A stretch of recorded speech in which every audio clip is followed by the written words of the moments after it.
Hello, everybody. This is a new episode of Unfolding the Soul, and my guest today is Grizz. Um, he's been having some sweet time with role-playing games, and he wants to have his story about those. So Grizz is also active in this corner of the internet. He has a YouTube channel where he's having a lot of fun with his Mind control. mind control. I was going to say compatriots, but they're puppets. I'm sorry. Um, so yeah, Chris, maybe you want to say something about your channel? I haven't been kicked off of YouTube yet, and I think if I make it to 1,000 subscribers, I will be. So anyone willing to help with that and throw me a subscribe, you don't have to watch, just the number game. That'd be great. Mm-hmm. I tell you things you probably shouldn't hear, but I give you a savings throw first, so you can resist it if you need to. Mm-hmm. But everybody knows resistance is futile. We're all Borg now, baby. Yeah, so I also have a YouTube channel because that's what you're watching, and I also have likes and subscribes. So thank you in advance. So yeah, Grizz, how about you introduce us to this idea of role-playing games? Like, what are they? Okay, so to start with, I'm old.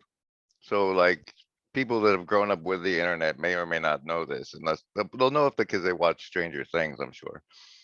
But there used to be this thing called Dungeons and Dragons, and that's where a bunch of people get around and play pretend. But instead of playing pretend by running around and doing things, they just it's the there's a dungeon master guy who's in charge of everything but the players, and the players just say what they do, and then the dungeon master tells them what happens. And that's the traditional setup for it's the way a story gets told, where it's basically the dungeon master's story, and he doesn't have to figure out what the characters do because they tell him. And you come together and you tell the story. And people not as old are probably familiar with the concept from doing it in video games, where the video game itself becomes the dungeon master and tells you what happens in response to your actions. So, and my experience has gone from tabletop to digital to back to tabletop. So it covers the whole gamut. So what's the most attractive part to you? Is it the story, the self-generation of the story, or is it something else? As a as a dungeon master, it's fun for me to see how people way different than me respond to the situations, Mm-hmm. and how they deal with the problems I present to them and stuff, and that's intriguing. And just as a player, it's fun to go into somebody else's imagination and wreak havoc and see if you can do things that they're not ready for, and how they can adjust to that. It's very dynamic how it unfolds. The story unfolds, and an important aspect of it, at least in the tabletop versions, is that the dice decide what happens. Mm-hmm. Like, whereas it's very mechanical in computer gaming. Like the dice can, like, you can have like the greatest idea, but the dice say no, and then you have to deal with it. So that's another important aspect, I think, that makes it fresh almost every time. Mm-hmm. So I feel like it's in some sense a tool to gain insight into people and ways to participate with them on an intimate level. And even insight into yourself, Mm-hmm. because you're not if you're playing, you're not in control of what situations or the results of what the dice do to you and how you're going to react. Like people can sit around and fantasize about how they would react in a situation, but like until it actually manifests, they don't know. And Mm-hmm. like that's simulated very well in the RPGs, I think. So I feel like there's a sense of reality knocking on the door, and that's really important. Sometimes. Damn it, Don't reality. don't shatter my delusions. They're the only thing keeping me sane. Yeah. Uh, okay, so yeah, let's get to how you first learned about RPGs and yeah, like what was that for you? Well, as I disclosed in my famous now first discussion with Paul Vanderklay, I was 8 years old, and my neighbor, the neighbor was my friend, and his older brother decided to be a dungeon master. And I saw on the box it said for ages 10 and up. And so the first moral dilemma I was faced with, I chose to ignore the warnings and go full speed ahead. And that may have been one of the most impactful decisions of my entire life. So that it was that. I was a little 8-year-old kid and I started rolling the dice. Maybe it's a good predictor. It's like, okay, let's put 8 years old in a chamber and we do the scientific experiment and then see what they do with their lives afterwards. Um, Wow. so yeah, like did you get enchanted by this world that you could participate in? Is like Well, I mean, the adventure, it was like a way to channel the youthful imagination in new and exciting ways. And since it was the older brother of my friend, there was somebody with more life experience, kind of like sprinkling that kind of thing into it. Like I recall that that's how I learned that like beds can stink of sweat because one of the first adventures we went on, like he detailed that part of the ogre room we had found to mm. help us figure out what room we were in. And so there was a little older brother teaching and also all the imaginative play. So did you already have a vivid imagination, or was it something that you developed through the playing?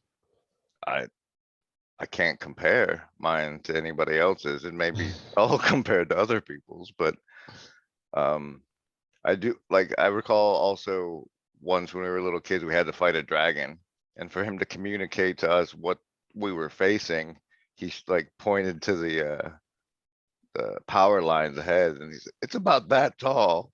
So there were imaginative aids to help, but so yeah, I would say it helps develop your imagination, hmm help you visualize things internally.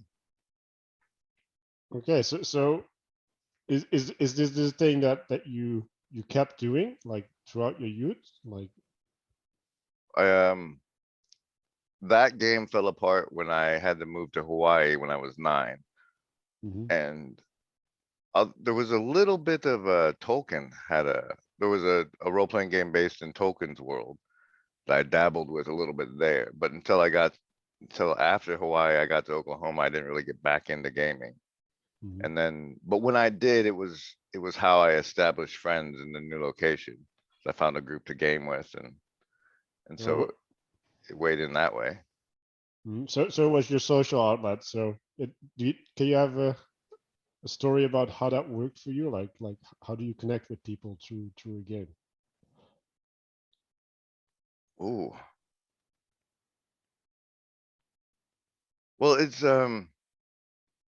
you pull everybody out of their existing context. Like you get to stop being like a goofy, awkward kid and start being a like you're the barbarian in the party, and everything. It's always the party like things that you wouldn't allow your actual friends to do. You kind of have to smooth over to keep the party together and the game going, and so that way you learn things about other people's perspective and bond in that way. Like the same way any shared group experience reveals things about the other people to each other. So yeah, I'm not familiar with the culture in America around that time, but was this like a commonplace thing, or was this a select group of people? It's it was mainly like a way for the socially inept hmm to socialize. Um, it was looked down upon a little bit. Like it was. It was about the time the Revenge of the Nerds movies were coming out. So the nerds had not yet made their revenge, and they were sort of second-class citizens, the freaks and weirdos. And it allowed us all to step out of the freaking weirdo and be these other characters. So there was that aspect. Mhm. And it allowed you to scheme the revenge, obviously. Obviously. So, were you still a participant at this point, or did you also start Yeah, I, doing the? I was doing tabletops. I when I got to Oklahoma, I started my own campaign. It was a second edition, Dungeons and Dragons with Thaco for the people who care. And up at then the computers started to come in. And there was this one point when I was dungeon mastering, I was like, it would be so convenient for me if I could script all these NPCs to just run on autopilot and not have to figure out where they were in the town and stuff. And so I leaned into the notion that that was gonna happen. I wasn't the only one that was gonna see that. Mhm. And so I went more into the computer aspect of gaming and whatnot at about 23, 24. So I'm still interested in the shift from player to GM. Was that a thing that you chose to do, or was it you needed to do that? And like, how did that change your relationship to the game? It I was always a bit of a rules lawyer. And so like I would get frustrated with the way other people were doing it. And I had to like do it myself to show them how with the potentials, to manifest the potentials of the game. And it was a good way for me to incorporate like all the books I was reading into stories that me and my friends could live through. There's a series by R.A. Salvatore about a dark a drow elf, and then Mhm. that's like an underground society run by women, and like all of his input from those stories got to be part of the backstory that my players went through. And one of the important things you develop as a dungeon master is how to think like a villain. Because if all you ever do is play, you're always the hero, always trying to be the good guy. But if you're writing the whole story, you have to manifest like why are the bad guys doing what they do? Why are and and exploring those motives for me really shaped what lets me believe in weird ass conspiracy theories, Mhm. because I can turn myself to the perspective of somebody selfish who doesn't care how much they hurt everybody else. So yeah, that sounds like a big deal. Did that also affect you in your life? The fact that Mm. you were having this change in perspective? I I don't know. I've never been able to embrace the dark side, but I can see it now, and I see the gains of it. But there's just something about the integrity. I think I think one of the important things I realize is that the integrity of your internal character is always at risk of corruption. And I think that has helped me stay out of a lot of trouble that I otherwise might have been swept up into. Hmm. And so that's in relation to yourself, and in relation to other people. Like, do you see that knowing about the darkness and understanding it allows you to relate differently to people? I actually think it alienates me a lot. Hmm. It's it's harder to get involved and get swept up into things when you can see all the angles that most people don't pay attention to, and they can just like fully embrace the moment and what's going on. And like I'm seeing like consequences and other motivations at play on the people Hmm. that they just they're blind to. So that that's actually interesting. So in your attempt to enchant the game, you disenchanted reality. Yes, yes. Um, one of the think harmful aspects, I think, of getting involved so early into it was that when you're rolling up a character, you can, I don't know what the beeping is. When you're rolling up a character, sometimes you get shitty stats. Like like if you're wanting to play a fighter, but your strength ends up 4 or 8, depending on how cruel the DM is. Like generally house rules I've always played under is like they don't none of the DMs made me play with an 8 and I could re-roll the character. And that mutated as a notion in my life, especially since without growing up with any religious background, like if reincarnation is a thing, then all I have to do is play with this character. I could re-roll a character afterward. I get to be somebody else after this life is over. And that made being in this life and accepting my role in this life as more difficult. It's like I got to sour grapes my own existence. The stats I was actually born with and have to live with, I got to be bitter and pissed off about and Hmm. lamenting it. And then that became like a giant portion of my life is lamenting the character, or not the character, but the stats I'm living with. Um, I don't know that that answers your question, but I had been thinking about it coming up to this podcast, so I wanted to get it out there. No, And no. Go ahead. Keep going. and at some point, probably about the time I got into the computer gaming, was like I accepted that okay, so in this life, based on the circumstances I saw around me, I'm just this Walmart employee. Like that's who I am. And the artificial reality of the gaming, the time I shared with the people online now, rather than at a table, what became more important than what was going on in the physical reality, because that's where I got to be an expression of my true character. Whereas here I was just a schlub. So the danger of that escapism into the gaming manifested that way for more than a decade. Yeah. So I want to point an arrow the different way, like this. Well, there's a dynamic element in D&D, right, where you level up and you grow, um, and I feel like you took the static element, right? Like, oh, you roll these stats and now you got to deal with it, right? But like, did you also do the translation of the level up element towards your life?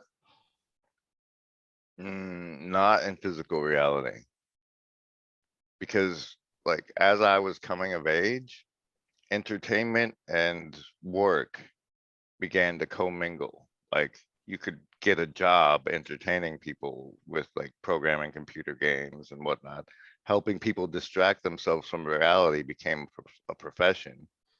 And so that I think helped keep there was no the adult responsibility angle became so commingled with gaming that it would be able to feel like the time I spent gaming and learning about the different aspects of gaming and how to serve those to people felt like I was doing the work.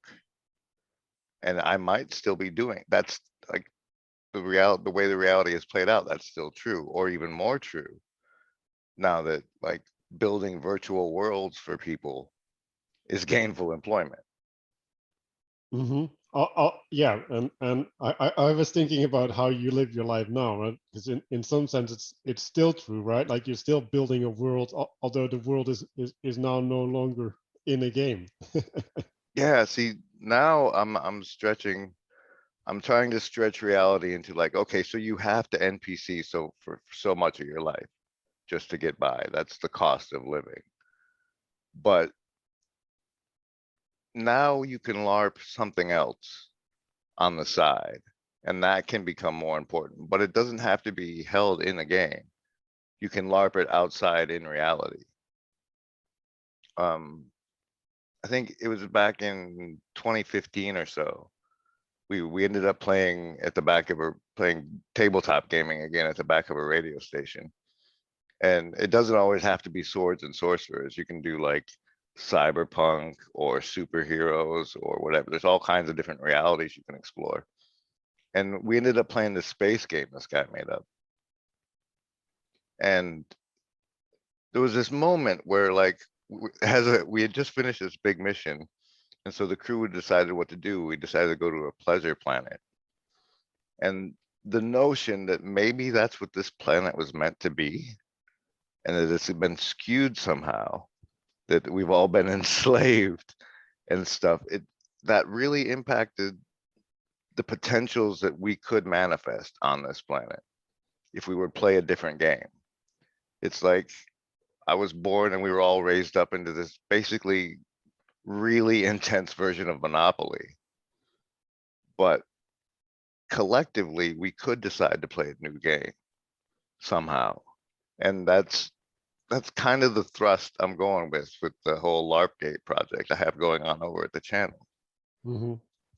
I actually made a commentary on the Game B video where they're exploring the same idea, right? Like, oh, we're doing the wrong thing. We should do something different. And I also had ideas of flashbacks about Jordan Peterson talking about Pinocchio, right?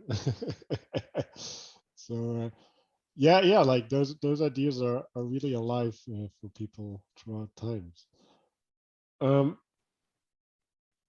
I want to get back to the computer game aspect when you first got introduced there. So yeah, that you kind of talked about it already a little bit, right? Where it's the optimization and the promise of that was really important. So are there any other big shifts that accompanied the transition to computer? I took had a large relationship failure with severe consequences, and about the same time, I fell into this computer game called Jumpgate, which was back when we used joysticks that were actually like flight joysticks, and we were flying spaceships around. And it was I got into it in the beta before the big companies bought it and got a hold of it. And the level of access we had to the development team, it's like we were helping shape that reality.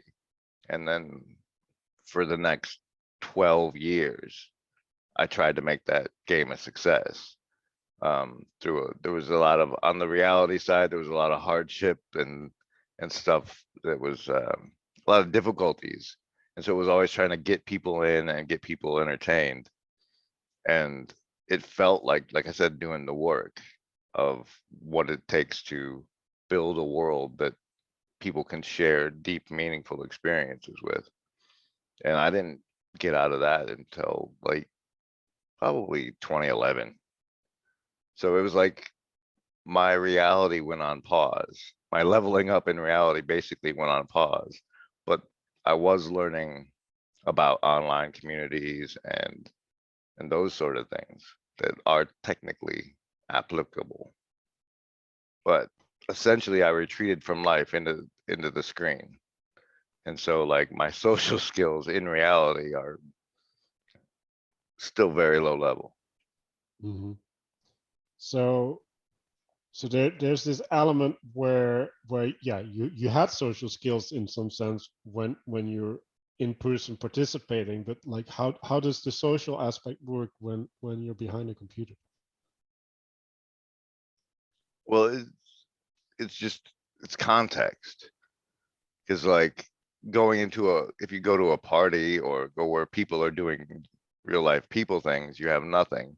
But if all those people are in this other context, then the skills you're learning are applicable. You can rally the troops for a special mission or whatever. So it was really goal focused, the social interactions. It wasn't for pleasure, but everybody was like, oh, I want to do this, and then we need to group up to make Oh, it happen. we were having a hell of a time. There was plenty of pleasure. Mm-hmm. But like rather than being some dude sitting in his house playing with his joystick, me and my squad were like breaking the flash fire blockade so everybody in the universe could have flash fires again. And like there was a whole other group of people where like they were being that part of this, they were being the opposition in that story. But like the adventures and stories don't translate into the real world. And so there's that there's that chasm.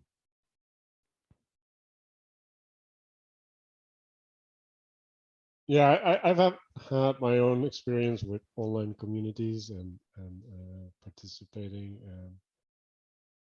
And I was at school, so there was this real big divide between, okay, like I'm doing this, and then I'm at school, and I'm having to deal with school and people, and then I can get back. Um, and there was this element that I felt that I always carried this thing in the background when I was at school. Was that also true for you? Yeah, it's like I'm sitting there stocking shelves at Walmart thinking about like what me and the squad should be doing to make ourselves better in that world. And so it's like this level of disassociation between our physical realities and our intellectual selves. This our I guess egoic selves, if you want to put it that way, but it's a denial of all of these things and how impactful they are. Like the meditation, the exercise, all that stuff was irrelevant because none of it mattered in the world where my care was placed. Mhm, But see, now we're in the situation where Discord and these online communities are essentially the same as a video game, mhm, but they're it's like through the looking glass or through the wardrobe, where like nobody on my street knows who I am, but like people like that associate with Vanderclay and Vervaeke and stuff, they have an idea of who this GrimGriz guy is. So it's the same thing, except now the worlds are sort of blending together. And it's a fascinating time, but it's a little mhm. weird and a little unhealthy, maybe. Yeah, so that's an interesting connection that you're making there. Right? Like there's these people gathering online, and they're rallying behind a flag, right? To break the blockade of society instead of whatever blockade in a, in a game. And and yeah, right. Like there's a lot of procrastination in relation to that, and there's also this idea, right? Like if we talk enough about it, then the world will change, which it obviously won't. Um, so yeah, do you like where are the similarities, and where do you think there's actually something different? Like are we LARPing now? Yes, always. I mean, for me, LARPing is live action role playing, and there's a giant difference between LARPing and lying. But there's this giant gray field of like unfalsifiable unknowns where you can pick which one you think it is and lean hard into it. And since it's unfalsifiable, like you're not lying, you're just LARPing. Um, like I don't know that I'm not a time traveler with amnesia sent back to help save this society. So that's a solid LARP because it's unfalsifiable, and the amnesia part makes it mean that like I just don't remember. And and as that character rather than like this schlub who has trouble finding gainful employment because it feels too much like participating in slavery, rather than being demotivated, I can be positively motivated to try and make a difference. Hmm.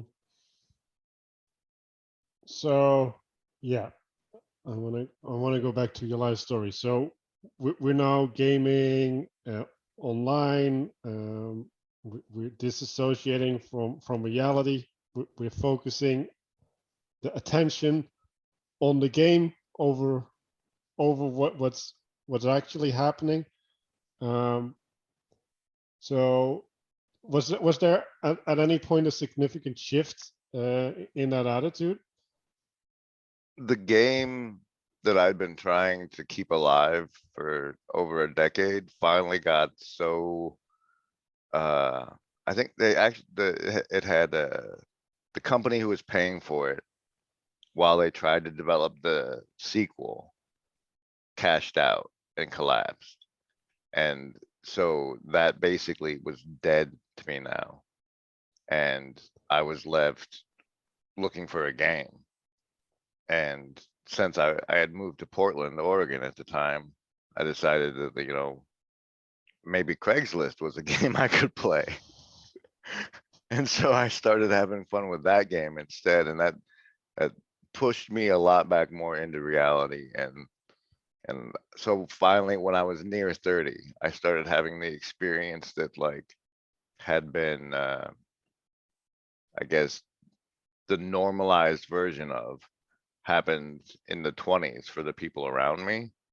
I started finally having when I was 30, and I was playing a whole lot of catch up with that kind of social whatnot, leveling up, the social leveling up in the meat space. Mm-hmm. So in the way that you were describing that, I got the sense that you were looking at reality as if they were games to play, and you had to pick a game, right? Like that was the way that you connect. Yeah. I mean, I don't know how I've never bothered to look into game theory or anything, but it's easier for me to understand how to interact with a situation if I view it as, okay, this is a game, this is how people level up. And like with YouTube, like I level up by getting up more subscribers and people having me on their channels. Thank you. And that sort of thing. Mm. So the game perspective gives you a set of patterns that you can use to identify relations in other situations. So it's kind of like a religion to you. Well, it's like I've put myself into so many different digital contexts that my skill set for adapting to new context is to finding what's the moves, how do people level. Yeah, I wouldn't go as far as religion, but it's a means of, it's a tool set for understanding new things in the world, new experiences, new environments. Yeah, well, that's the way I was using the word religion, right? Like it's the way that you interface with reality in some sense. Um, so yeah, is there any other meaningful event that happened where your relationship with LARPing changed? Like the Craigslist, did getting into reality change the way that you look at games? I think the most significant thing that has happened since was that Occupy Wall Street event happened. And until I saw like people were blocking my way to work because of this thing they were LARPing, um, I had kind of sort of thought history was over. Like everything was settled.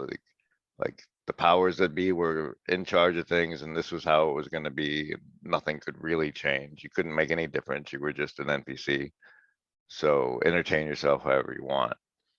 And when that cracked, it it helped me start recognizing the different like the televisions as a form of, as mind control devices that enslave people and have them like that paint reality a certain way for everybody else. And like, if you want to get along with us, this is how you act. This is what you act like reality is.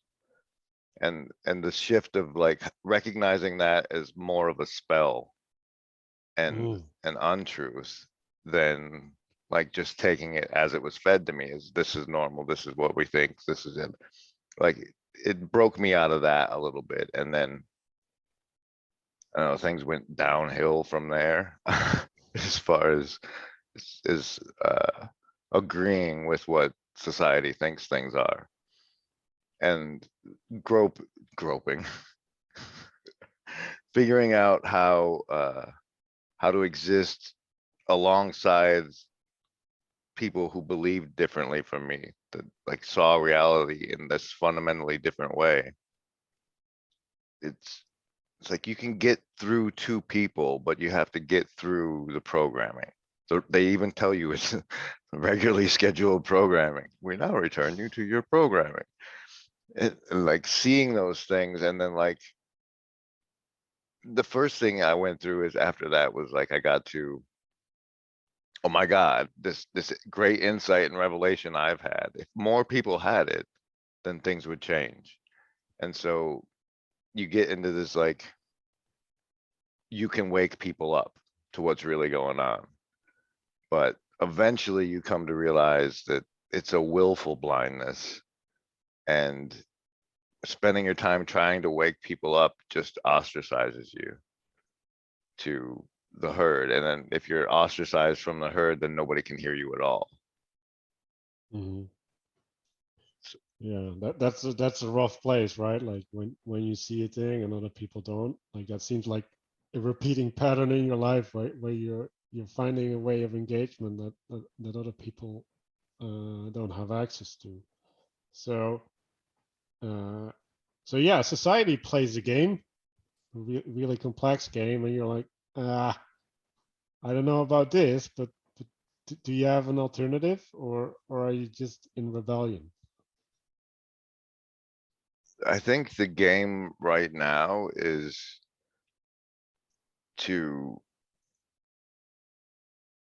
gain accountability and do what I think would make the differences if everybody did it, even if I'm the only person doing it. Like as a citizen, I should probably know who's on my city council, who's representing me, who's making the decisions, and not just like, ooh, this president, yar, I'm a Democrat, yar. But actually, like, locally is where you can make a difference, where your sphere of actual influence is, and where stuff has been going on for the last decade that you haven't been paying fuck all attention to, because the regular scheduling programming puts you like, this is the national shit everybody can care about, but it doesn't do any good for them to care about it because their area of effect is local. But now we have this like Discord and other online communication substrate where you can make a difference in people. And so that's become the new game, is finding people that align with me on that level and are willing to play. Mhm. So I hear that two things. It's what I would call relevance realization, right? Like what is your sphere of influence, um, and get people back to relating to that. And then there's also this other aspect, right, where your sphere of influence isn't merely physical, right? Like the limitations aren't only provided by the people that you engage with in real life, but also online.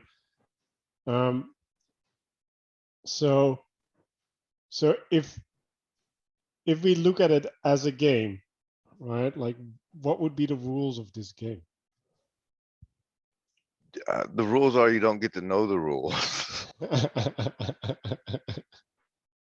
um, the I think the part I'm at is leveling up my locus of control understanding, and the my wizard, not my wizard skills, because my wizard skills are what I practice on the channel, the mind control stuff, the all those things. It's the internal self-discipline I need now, because most of my most of my motivations have been palliative. Um, and so like like the integrity of my logos. I think one of the things that I've recognized has collapsed among the society is like, his word is his bond, or a man is only as good as his word. And so my personal journey at this point is to like go back through and follow through on the things I wanted to. And I'm very ADD, so that's, I'm always chasing the fucking snitch. So it's really hard to go back to the things that were important to me 6 months ago. And Mhm. So that's what I'm at now is sort of working on my internal character so that I'll be stronger in this multiverse that we find ourselves in now that the digital and physical worlds have intermeshed and collided so much. So this ADD aspect must have been an important aspect of your life. So how does that connect to playing the games? Like, is there a way, an outlet for the ADD in the games? It's I don't know how ADD it is, but it's like I have no problem hyper focusing on shit I'm interested in. It's when I try to focus things I'm only moderately or barely interested in that my control over my attention is a problem. And so, like, I have no problem playing a game for like 14 hours straight, but to do things I'm not interested in, that's something I have to wrest control over. Mhm. And I don't know if that qualifies as ADD or not, but it feels like it because Well, I can't focus on there's part of me that wants to focus on something and can't. And that part is tiny and needs to be strengthened. yeah. So what I'm thinking when I hear that is it has to do with the alienation.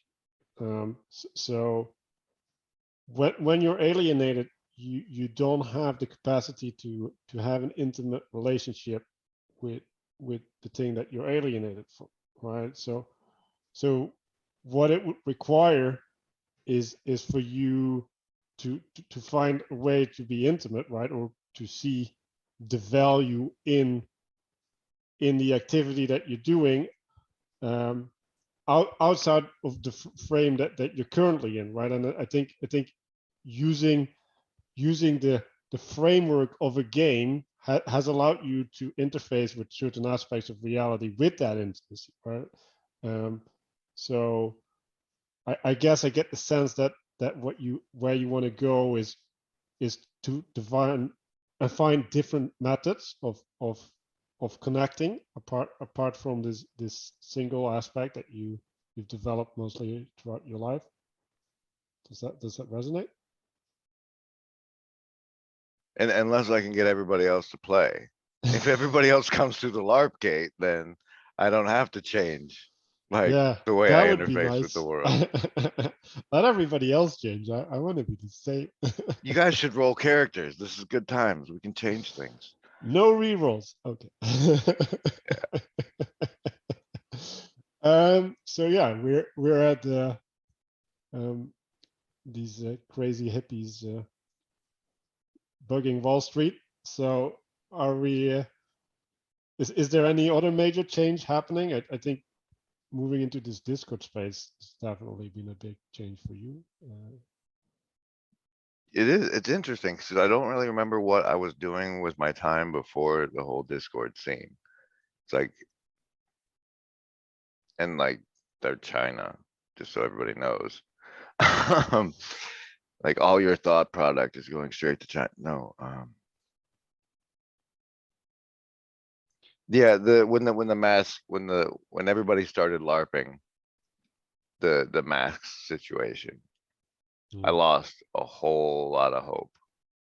I mean, I like the the possibilities for my future life started collapsing right and left because I saw it coming that like it's only a matter of time until I won't be able to buy. I'll either have to cave or I won't be able to buy or sell things. And so that that was a major blow to like the hope that motivates action for me.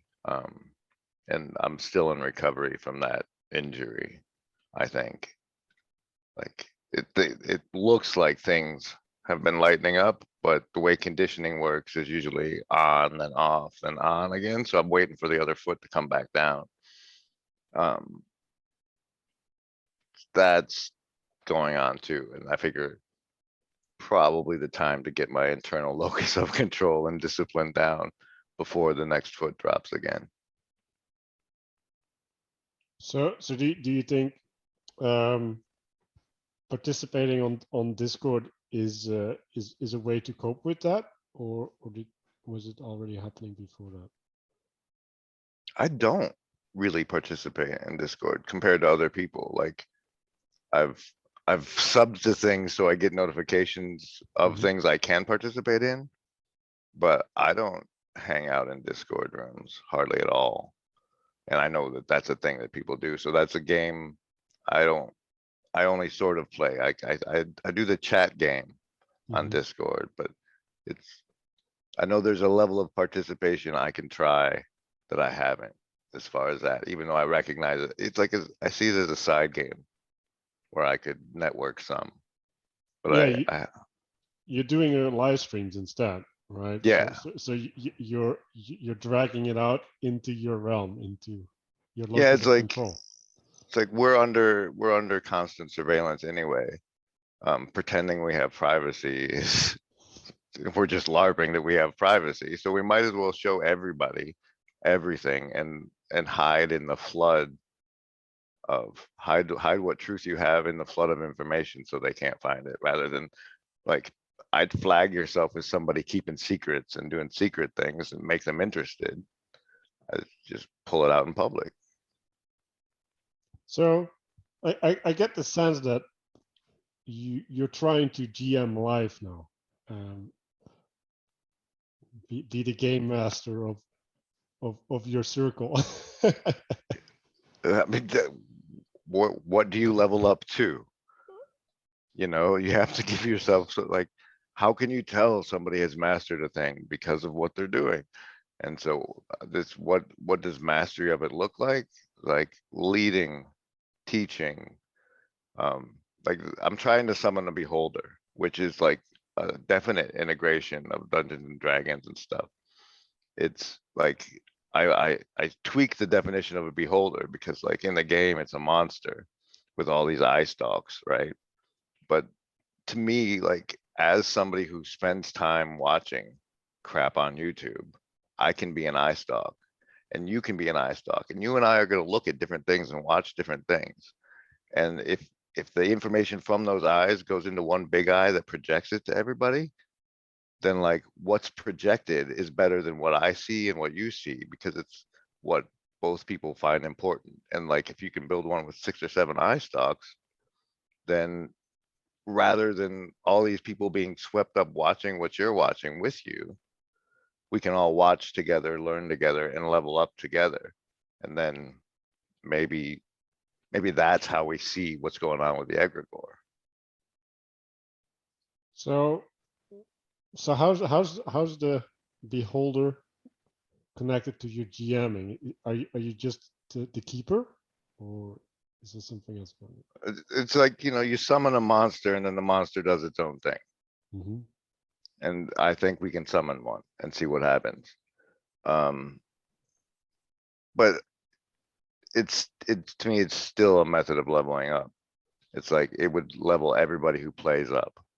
And right now, and that's, you know, it seems worthwhile that like if we're all just zombie hordes following Viveki or Peterson or whoever, then we're not playing. We're just part of their horde. And so together we can play. And like the reason I pull the references from the Beholder and that is like all these subcultures of entertainment, like the Marvel Universe people all speak a little subtext language together because they've all shared that experience.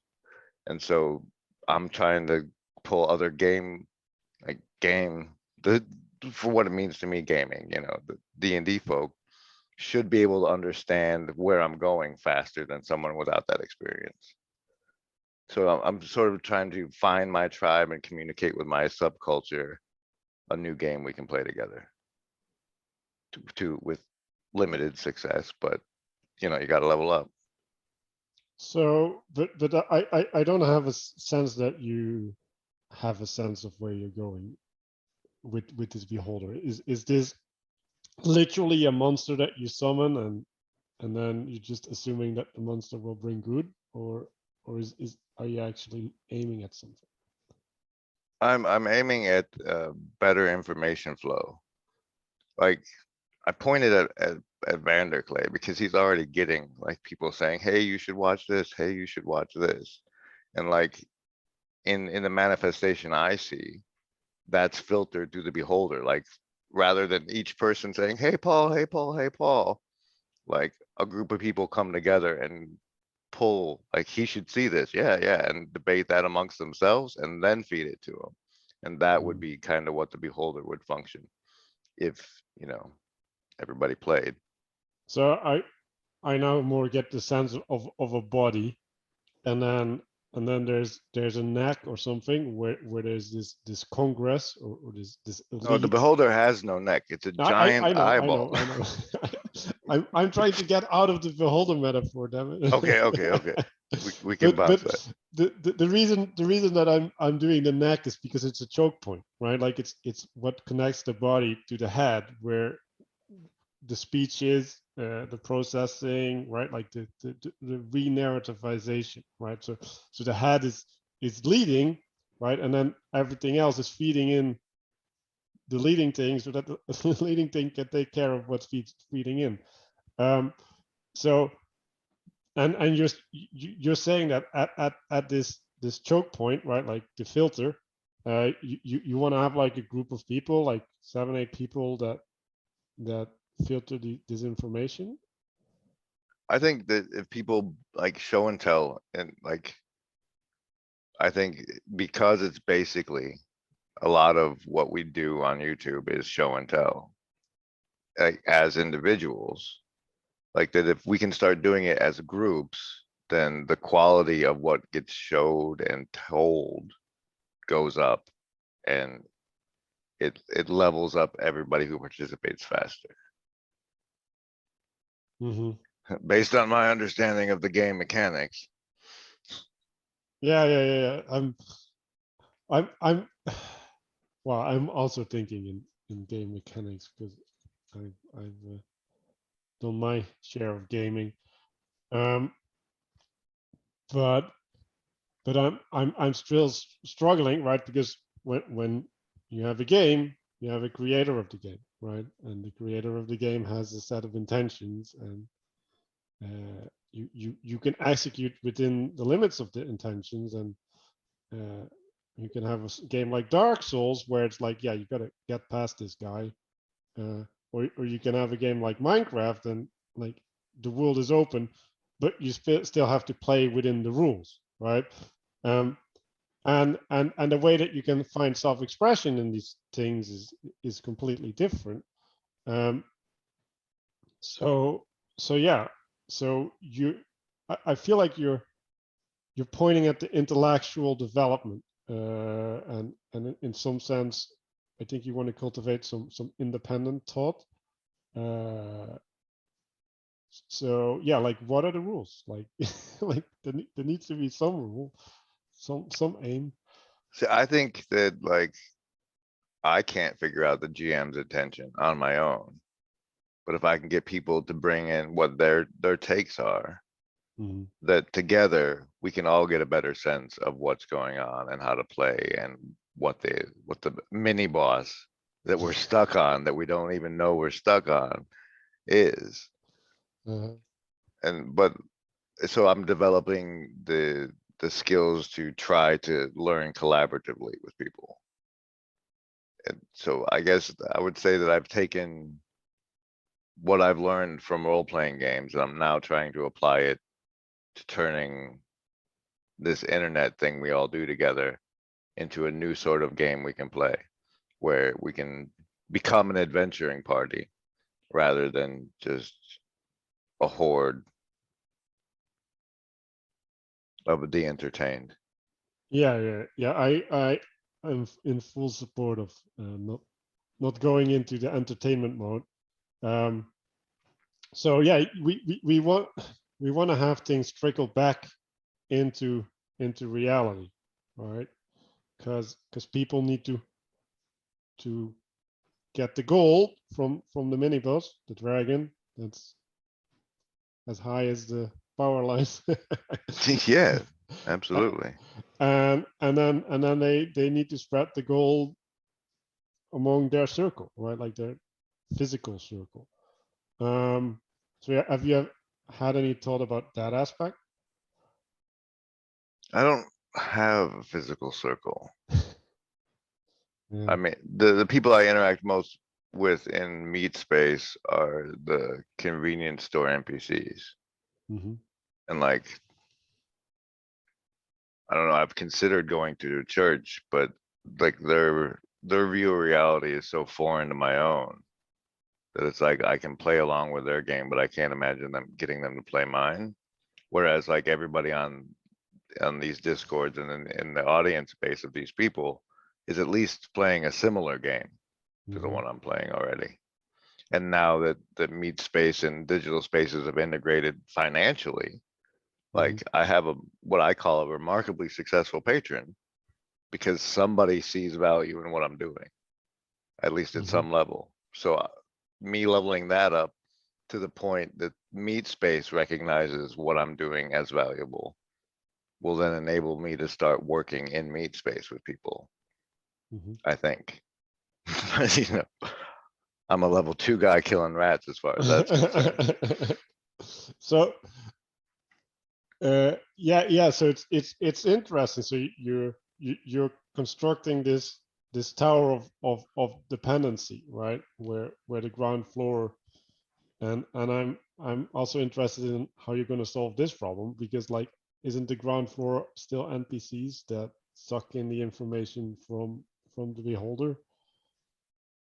It's just different channel. Theoretically, the information will help them level up. Mhm. And with other people leveled up around me, I'll see the next play. But until I see the next play, it's the only thing I have to go on. Mhm. And and so yeah, like I I get that you want to be on top of the hierarchy, or at least close to the top, so that you can No, play. no, No, sir. but how are you gonna? How is everybody gonna play your game if you're not on top of the hierarchy?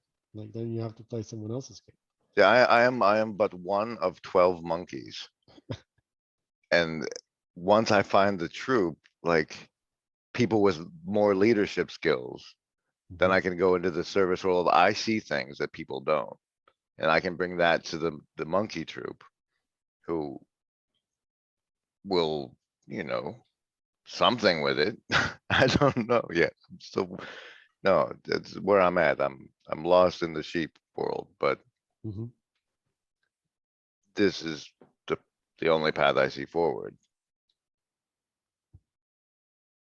So you want to be the Wizard of Oz behind the curtain? Is that your ideal role? No, my ideal role is traveling constantly, finding new things and bringing it back to the village. And hopefully the village rewards me for my service. I don't I don't I You don't want to see do the myself as the hero? leadership type You or the want to be the hero? controller. I want to be the wanderer. I want I want to explore. Okay, so yeah, let's aim at the future then, right? Uh, we're starting a new campaign. Um, you pick the Wanderer. Uh, well, what basic skills did you roll? Like, Um, well, I've already mastered the regenerative movement of game B. So I'd like to infiltrate those people and steal what value they have and bring it to the people that are completely turned off by regenerative movement.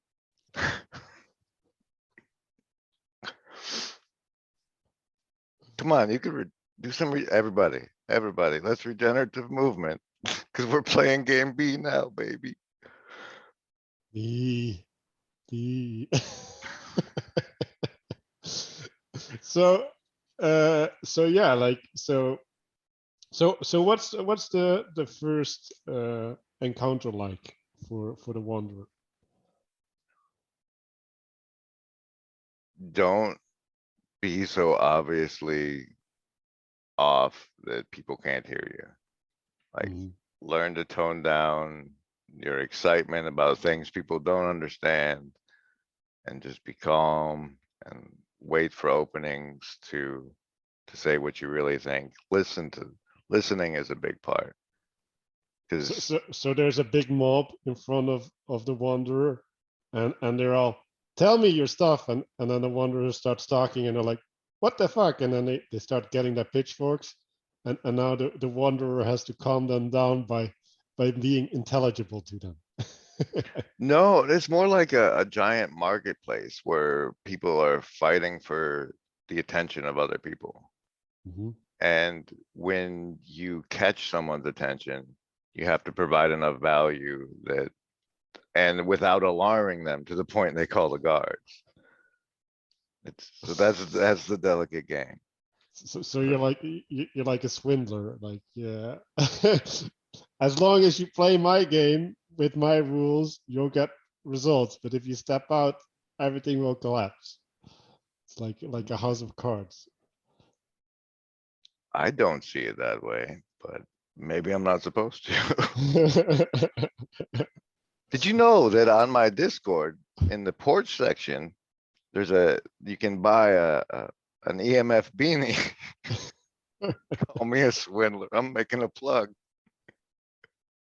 Well, we'll provide his Discord link and his YouTube link down below, so you can check that out for yourself.